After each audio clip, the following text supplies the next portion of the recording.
में, पुरस्चरण में, जो आपको प्रिय लगता हो स्वाध्याय में 8 घंटे लगाने चाहिए। 24 घंटे में से 8 घंटे सोने में खूब आराम से, हड़बड़ी करने की जरूरत नहीं। 8 घंटे संसार में, 8 घंटे भगवान के लिए। पर ईमानदारी से बताओ 8 घंटे में हम कितने घंटे लगा पाते हैं? 8 घंटे के नाम से लोगों की भरगुटी तन जाती। 8 घंटे, 8 तो ऐसे कहते हैं जैसे खाट उठ गई। 8 घंटे संभव नहीं। अच्छा तो आधा कर लो भैया, 4 घंटे। अरे महाराज 4 घंटे कथा सुनना तो भारी पड़ जाता है 4 घंटे बैठने में। इसका भी आधा कर दो भैया, 2 घंटे। और यदि आप 1 घंटे भी उस परमात्मा के लिए नहीं निकाल पा रहे तो आपका मानव बनना ही व्यर्थ सिद्ध हो जाएगा। भाई 24 घंटे आपके पास हैं एक दिन में, और 24 घंटे में से यदि आप 1 घंटा भी इस मानव जीवन की सार्थकता के लिए नहीं दे पा रहे तो आप स्वयं अपने विवेक से विचार करें कि आप कहां जा रहे हैं और अपना जीवन किस उद्देश्य में लगा रहे हैं, किस लक्ष्य को पाना चाह रहे हैं। जितना कमा लिया है सारी जिंदगी कमाते रहोगे तब भी आपकी संतान एहसान मानने वाली नहीं है। किया ही क्या है तुमने हमारे लिए? अंत में यही उल्हाने सुनने को मिलेंगे। 2 बेटे हैं, कहीं बंटवारे में नेक कसर कर दी तो दोनों ही में तना तनी हो जाएगी। बाप ने हमारे साथ ऐसा किया और पिताजी हैं, अब क्या कहें। तो सोचिए, जिनके लिए जिंदगी भर आपने इतनी कमाई करी, अपने खाने पीने तक का भी आपने ध्यान नहीं रखा, अपने जीवन के सुख सब ताक पर धर दिए। बेटे को पढ़ाना है, उसे कुछ बनाना है, सारा जीवन उन्हीं के बारे में सोचा, अपने लिए नहीं सोचा। उनसे भी आपको प्रत्युत्तर में कुछ मिलने वाला नहीं है। स्थिति उस गधे जैसी हो जाती है। गधा जब तक कुछ काम करने योग्य होता है तब तक कुंभकार उसको खिलाता है और काम भी खूब कराता है, और जब काम करने के लायक नहीं रहता तो डंडा मार के भगा देता है। पड़े पड़े कौन खिलावे इसको, फालतू में खर्चा और बढ़ेगा। कितना उसने मेहनत करके बोझा ढोया, पर जिसके लिए इतना बोझा ढोया उसी ने भगा दिया। डंडे के अलावा कुछ नहीं मिला। गधा कहता है हमको भी आज तक कोई पुरस्कार नहीं मिला। बोलो, किसी गधे को आज तक कोई पुरस्कार दिया गया? जब किसी की मूर्खता सिद्ध करनी होती है तब यही कहते हैं कि ये महागधा है। गधा का गधा ही रहा, इतना परिश्रम करने के बाद भी गधा कहलाया बेचारा। उसी प्रकार हमारी जिंदगी कहीं है संसार का बोझा ढोते ढोते ही ना निकल जाए उस गधे की तरह। समय रहते अपने कल्याण का मार्ग प्रशस्त करना चाहिए, अपने बारे में भी सोच लेना चाहिए। बोझा उठाने में तो जिंदगी आपने निकाल दी, अब परीक्षा की घड़ी आ गई है। कुछ समय मेहनत करके इस परीक्षा को पास करके जीवन की परीक्षा दे करके सफलता प्राप्त करना चाहिए। जीवन कृतार्थ हो जाएगा। अंत भला तो सब भला। अभी तक आपने कुछ भी किया हो, परंतु अंत काल में भी यदि थोड़ा सावधानी के साथ संभल गए तो जीवन संभल जाएगा। कैमरामैन फोटो खींचता है, हाँ खींच लो, कोई बात नहीं, मैं आपसे कह नहीं रहा, मैं तो उदाहरण दे रहा हूं। अब कैमरा वाला यदि कहे कि हाँ थोड़ा ऐसे बैठ जाओ, थोड़ा ऐसे हंस जाओ, कितना भी आप कोशिश करो बढ़िया फिर फोटो नहीं आता। वास्तविकता मुस्कान में नहीं आती। कभी कभी ऐसा होता है कि हम बिल्कुल तन के बैठे हैं कैमरा की तरफ कि फोटो खिंच रहा है, जरा समझ जाए, और जैसी फोटो खिंचा उसी समय आंख झपक गई, अंधा फोटो आया। और कभी कभी ऐसा भी होता है कि कैमरे पर ध्यान ही नहीं है, हम अपनी मस्ती में मस्त हैं और कैमरामैन मौका पाके पट्ट से खींचा और ऐसा जोरदार, क्योंकि वो वास्तविक फोटो आया, उसमें वास्तविकता दिखाई पड़ी, फोटो बहुत बढ़िया बन गया। क्योंकि कैमरा जब फोटो खींच रहा है उस समय आपका जैसा स्वरूप होगा वही कैमरे में कैद होगा। उसके पहले आप कितना भी तन के संभल के सावधान बैठे हों और फोटो खींचते समय यदि आपकी मुद्रा बिगड़ गई तो फोटो बिगड़ गया। उसी प्रकार जीवन में आप कितने भी सावधान रहे हों, परंतु प्राणांत काल में यदि आपका चिंतन बिगड़ गया, आपके विचार बिगड़ गए, तो सारी जिंदगी चौपट हो गई, सारे धर्मानुष्ठान धरे रह गए। जड़ भरत जी ने खूब साधन किया, मरते समय मृग का ध्यान किया तो मृग ही बन गए। अजामिल ने जिंदगी भर पाप किया, पर मरते समय बेटे का नाम नारायण निकल गया तो फोटो बन गया, अजामिल का चित्र बन गया। इसलिए सारी परीक्षा तो अंत काल की है ना, अंत भला तो सब भला। अभ्यास करके इस अंत की परीक्षा ही आपको पास करनी है, और यही यदि आपने रिजल्ट बढ़िया बना लिया तो तरक्की हो जाएगी, ऊंची कक्षाओं में प्रवेश हो जाएगा।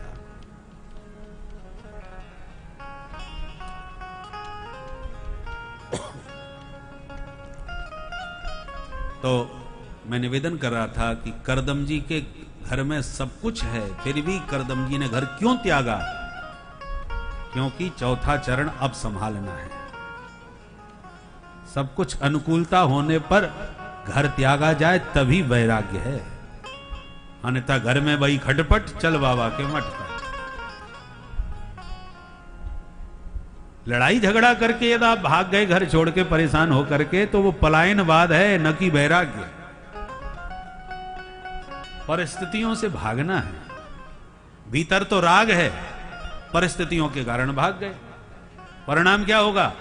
यदि राग संसार में है और परिस्थितियों के कारण यदि आप भागे हैं, तो जंगल में जाकर के ही राग के ही साधन तैयार हो जाएंगे। वही प्रपंच रूपांतरण उसका हो गया, परंतु प्रपंच आपने वन में भी उपस्थित कर लिया, क्योंकि प्रपंच से वैराग्य नहीं हुआ है।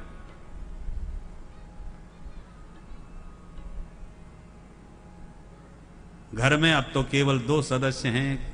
करदम जी तो तब करने चले गए, 9 बेटियां ससुराल में चली गई, अब मैया बेटा 2 ही रह गए। एक दिन माता देवहूति ने प्रश्न किया, निर्विन्ना नितराम भूमन असत इंद्रिय तर्षणा येन संभाव्यमानेन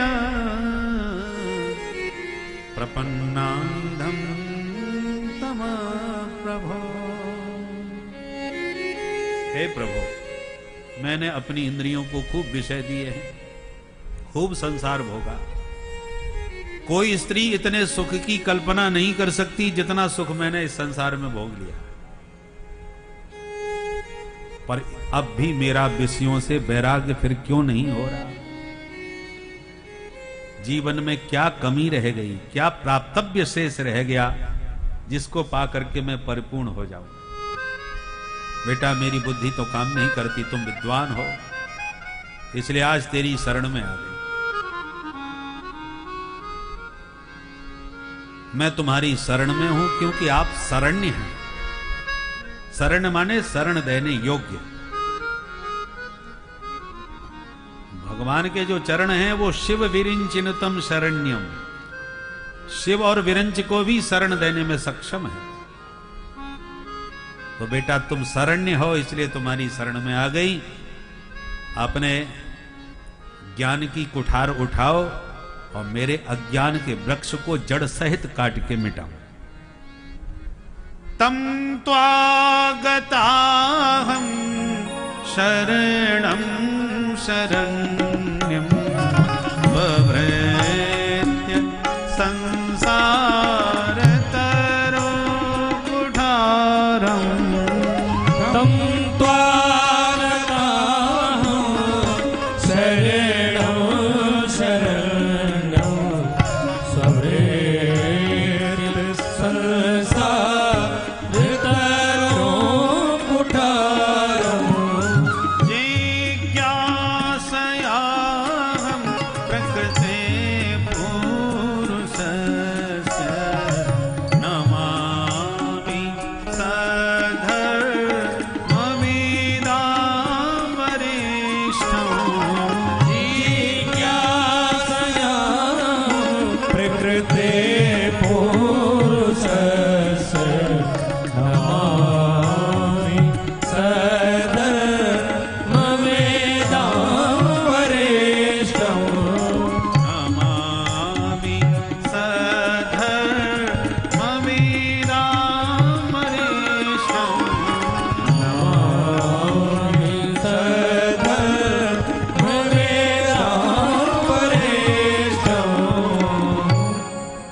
देवहूति ने बहुत सुंदर प्रश्न किया। कपिल भगवान प्रसन्न होकर बोले, मां आपने बहुत सुंदर प्रश्न किया है। मैं आज आपको अध्यात्म योग का उपदेश देता हूं, जिससे निःश्रेयस का मार्ग प्रशस्त होगा। कपिल भगवान कहते हैं, माता जी विषयों से कभी विषय भोग करके वैराग्य नहीं हो सकता। हविषा कृष्ण वर्त में एवं भूय एवा भी वर्धते। अग्नि में ज्यों ज्यों घी डालते जाओ अग्नि और भड़केगी, वो शांत होने वाली नहीं है। भोगने से कभी विषयों से वैराग्य नहीं होता। और मन कभी तृप्त नहीं हो सकता। तो क्या करें? एक ही उपाय है, विवेक पूर्वक मन को मोड़ के भगवान से जोड़ दो। विषयों से परिपूर्ण मन हो जाएगा, उसके बाद में भजन करोगे वो संभव नहीं होगा। बोलो राधे राधे। तो मोड़ के भगवान से जोड़ा कैसे जाए? उसका एक उपाय है। ये जो मन है ना, बंधन और मुक्ति दोनों का कारण है। विषयों में आसक्त होने पर यह बंधन का कारण बनता है। मन जब भगवान में आसक्त हो जाता है तो मुक्ति का साधन बन जाता है। चाबी एक ही होती है, ताले में डाल के इधर घुमा दी तो उसने ताला बंद। अब उसी चाबी को उसी ताले में डाल के उल्टा घुमा दो तो ताला खुल गया। घुमाने घुमाने में अंतर है। एक तरफ घुमाने से यह ताला बंद करता है चाबी, तो दूसरी तरफ घुमाने पर चाबी उसी ताले को मुक्त कर देती है, खोल देती है। ऐसे ये मन हमारे पास चाबी की तरह है। संसार में घुमाओगे फंस जाओगे, बंध जाओगे। इसी मन को भगवान से जोड़ दोगे तो मुक्त हो जाओगे, कल्याण का मार्ग प्रशस्त हो जाएगा। इसलिए गोस्वामी जी बार बार अपने मन से कहते हैं, अरे पापी मन, कहां मन इस संसार के जाल में फंसा पड़ा हुआ है। भयंकर नवकंज लोचन कंज मोह करकंज पद कंजा जय श्री राम जय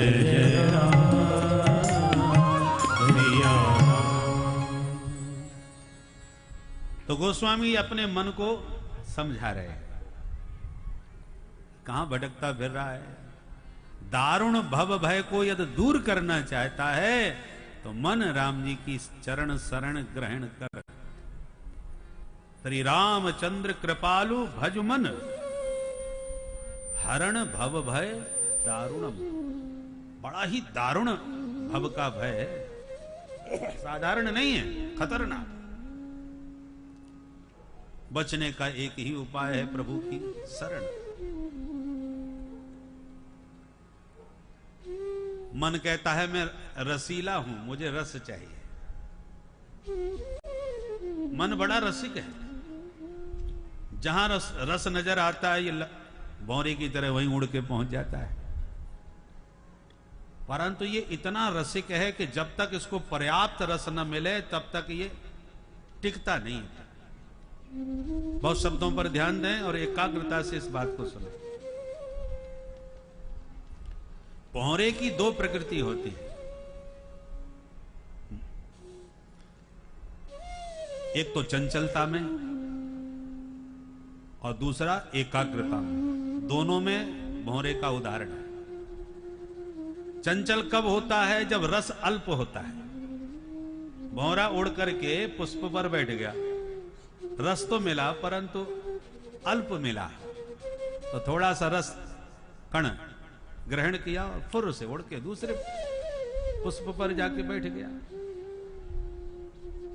और बगीचे के विविध सुमनों का सुंदर रस पान करता हुआ भ्रमर चंचरीक चंचलता के साथ उड़ता रहता।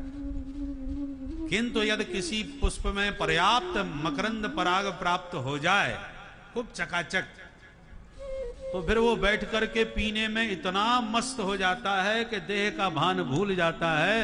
कब सूर्यास्त हुआ, कब कमल कोश बंद हो गया, कब उसमें वो कैद हो गया, उसे होते ही नहीं रह जाता। इतना एकाग्र होता है।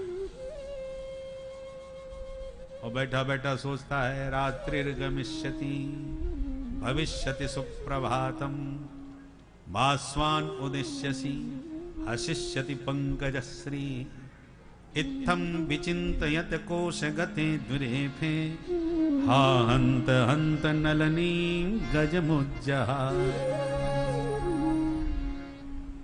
तो जो भ्रमर काष्ठ में छिद्र करके भाग सकता है वो कमल कोमल पंखुड़ियों को नहीं काट पाता। इतना रसिक, इतना प्रेमी होता है, इतना दीवाना हो जाता है। मन मधुप की भी वही प्रकृति है। हमारा मन चंचलता में भी पराकाष्ठा है। बहुत चंचल मन है। चंचलम ही मनः कृष्ण, अर्जुन स्वीकार करते हैं। बहुत चंचल चपल है। क्योंकि चंचल क्यों है? क्योंकि रस चाहता है और इसको रस संसार में मिल नहीं रहा। रसगुल्ला बड़ा रसीला होता है, चलो खाने को मिले। प्रयाग किया, जुगाड़ किया, भंडारे में पहुंच गए, रसगुल्ला खूब खाए। एक खाया, बड़ा आनंद आया, बड़ा रस मिला। दूसरा खाया, तब भी आनंद आया। 2 खाए, 4 खाए, 6 खाए, अब तृप्त हो गया। तब तक कोई प्रेमी आ गया, मेरे हाथ से एक तो और लेना पड़ेगा। अच्छा चल तू भी डाल, एक और खा लिया। तब तक दूसरा मित्र आ गया, अच्छा हमारे हाथ से नहीं खाओगे? अरे साहब अब बिल्कुल इच्छा नहीं, नहीं नहीं हमारे हाथ से खाना ही पड़ेगा। अच्छा चल, उससे भी खा गया। अब कोई दूसरा कितना भी प्रेमी आ जाए, बोले साहब एक और लेना पड़ेगा। बोले अब तो भगवान कृपा करो, मेरे सामने से ही हटा लो, अब तो देख के ही नफरत हो रही है। मन खराब हो जाएगा, बहुत गड़बड़ा जाएगा। क्यों जी? एक क्षण पहले जिसका नाम लेने से मुंह में पानी आ रहा था, अब उसको देखने से भी नफरत होने लगी।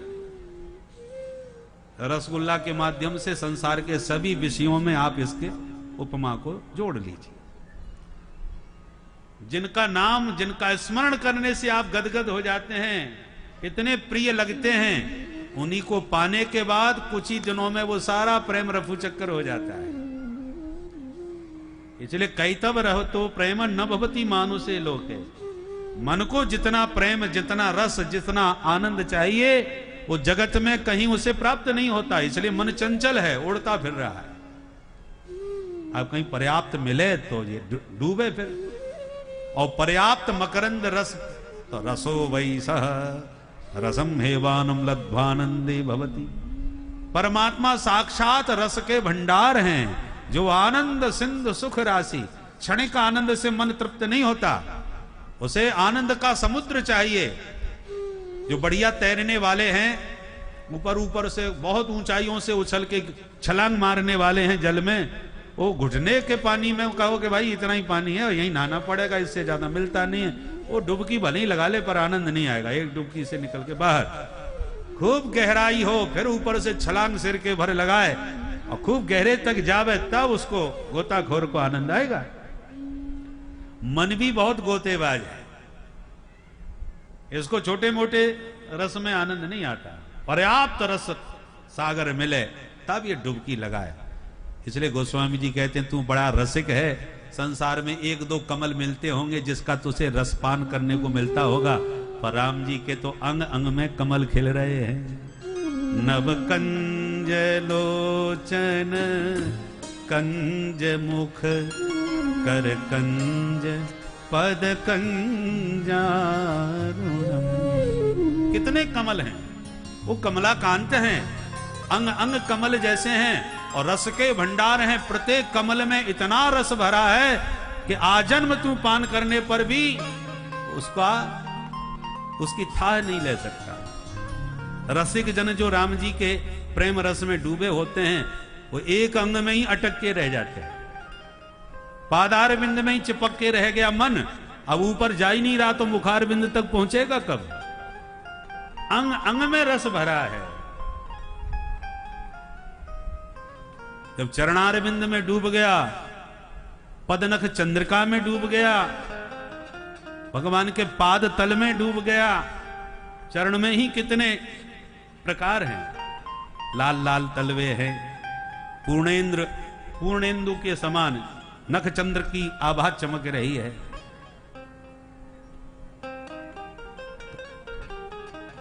अंग अंग में टोना है, अंग अंग में रस है, इसलिए भौरा डूब जाता है। तो जल्दी से भगवान में मन नहीं लगता, ये बात सही है, किंतु जिसका मन एक बार लग गया वो फिर ऐसा डूबता है कि फिर दुनिया के मतलब का रह नहीं जाता, उस सागर से बाहर निकल ही नहीं पाता। इसलिए कपिल भगवान कहते हैं, मां विषयों के चक्कर में न पड़ो, इससे मन तृप्त होने वाला नहीं है। मनी राम जी को पूर्ण तृप्ति तभी मिलेगी जब भगवान के पादार बिंद में यह डूबेगा, उसका रसास्वादन करेगा। तो बेटा ये मन भगवान में लगे कैसे, ये तो बताओ। बोले उसका सरल उपाय तो एक ही है कि जिनका मन लग गया हो तुम उन्हीं के साथ लग जाओ। डायरेक्ट तुम्हारा मन नहीं लग रहा तो जो मन लगाए बैठे हैं उनके साथ तो लग सकते हो। बिजली का तार जिसने पकड़ लिया उसे तो करंट लग गया। अब तुम तार भले ही मत पकड़ो, तार पकड़ने वाले को तनिक छू लो तो आपको भी उतना ही करंट लगेगा जो तार पकड़ने वाले को लगा है, कोई अंतर नहीं। क्योंकि चतुर नाम बपू एक ही बात है, गुरु साक्षात परब्रह्म। जिस संत ने, जिस सदगुरु ने उस परमात्मा को पाया है और उसके आनंद में जो डूबा है, उस महापुरुष के साथ तुम जुड़ जाओगे तो वो तुम्हें भी वहीं डुबा देगा, उसी कृपा के करंट से तुम्हें भी चिपका देगा, जोड़ देगा। इसलिए संतों की बड़ी महिमा है। तो बोले बेटा संत की पहचान क्या है, हम कैसे जाने कि किस संत की सन्निधि से हमें परमात्मा मिलेंगे। क्योंकि आज के युग में जिस ढंग से प्रचार प्रसार चल रहा है उसमें संतों की छवि बहुत गड़बड़ा गई है लोगों के मन में। जो वास्तविक संत हैं, भजनानंदी हैं, उनको आज संकोच लगता है समाज के बीच में आने जाने में। लोग कहते हैं बाबा जी आ रहे हैं। लोगों का दृष्टिकोण बदल गया है, बोलचाल व्यवहार संतों के प्रति बदलता जा रहा है। और मीडिया की कृपा से संतों की महिमा तो कहीं बताई नहीं जाती, वहां तो हमारा जो गड़बड़ होता है वही बताया जाता है। और विडंबना तो देखो, जिनके बारे में बताया जाता है वो संत हैं ही नहीं और बदनाम संत हो रहे। साधु के भेष में या तो कोई चुपचाप तुम्हारे यहां चोरी कर ले या तुम्हारी जेब काट ले तो लोग ये नहीं कहेंगे जेब कतरे ने साधु का भेष बना के जेब काटी। बोले बाबा साधु ने जेब काटी। अरे जेब काटेगा तो साधु कैसा, और साधु होता तो जेब क्यों काटता। तो शब्दों को भी संभाल करके बोलना चाहिए। समाज पे आप क्या संदेश देना चाह रहे हैं। जिनकी कोई परंपरा नहीं, न जिनकी कोई गुरु परंपरा है, आचार्य परंपरा कुछ भी नहीं है, मनमुखी ढंग से जो बन गए। उस जमाने में तो काले नेम भी थे, रावण भी था, वो भी तो बन के आया था। परंतु जिनका कोई अता पता नहीं, जिनकी कोई परंपरा नहीं, उनको तुम साधु मान करके और फिर साधुओं का नाम बदनाम करो तो समाज की मानसिकता तो बिगड़ती ही है। तो देवहूति मां ने पूछा मैं कैसे मानूं कि किस साधु की संगति से मेरा कल्याण होगा। तो स्पष्ट रूप से कपिल भगवान कहते मां केवल वेशभूषा से ही कभी भूल के भी किसी को साधु न मानो, क्योंकि वेशभूषा बनाने वाले तो काले नेम भी हो सकते हैं और डुप्लीकेट माल की पैकिंग भी बड़ी जोरदार होती है। बोलो राधे राधे राधे राधे।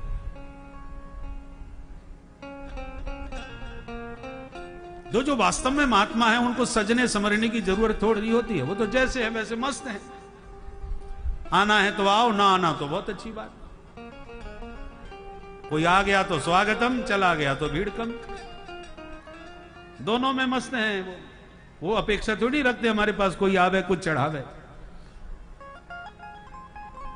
परंतु जो बहुत चमकते हैं और लोगों में जिनको अपने आप को चमकाना होता है, लोग ऐसे ही लोगों से ज्यादा प्रभावित होते हैं। क्योंकि पैकिंग जोरदार है तो माल भी जोरदार होगा, इसकी कोई गारंटी नहीं आजकल। असली जो प्योर माल होता है वो कोने में भी बिकता है। बहुत शोरूम चमचमा रहा है तो आपको माल भी चमाचम मिलेगा, इसकी कोई गारंटी नहीं है। और आजकल लोग शोरूम को ही ज्यादा पसंद करते हैं। और ऐसा भी नहीं कह सकते कि जिसका शोरूम बहुत अच्छा है उसका माल अच्छा नहीं होगा, ये भी नहीं कहा जा सकता। पर आपको परखना पड़ेगा, आपको समझना पड़ेगा। तो कैसे परखें ये तो बताओ। बोले 5 लक्षण हैं, उन लक्षणों से साधु को परखो, पहचानो। तितिक्षवः कारुणिका सुहृद सर्वदेहिना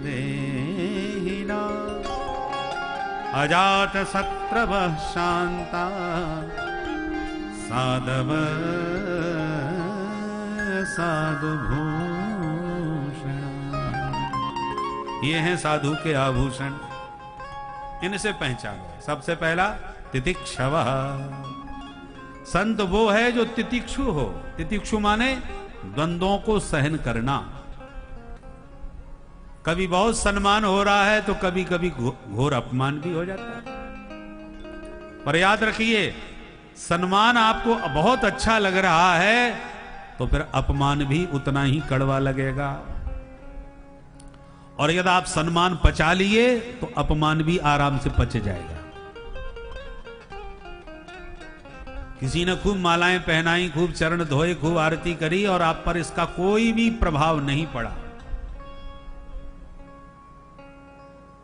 तो कोई अपमान भी कर जाएगा, बुरा भला कह जाएगा, तब भी आपके चित्त पर उसका कोई प्रभाव नहीं पड़ेगा। परंतु पूजने पर यदि आप प्रसन्नता का अनुभव कर रहे हैं कि देखो हमारे ठाठ, देखो हमारा सत्कार, देखो हमारा प्रभाव, पूजने में आनंद आ रहा है तो अपमान भी उसी मात्रा में आपको कष्टकारी सिद्ध होगा, उतना ही सताएगा। तो मानापमानयोः तुल्यम, मान अपमान दोनों में समान बन करके रहो, दोनों के प्रति तटस्थ भाव।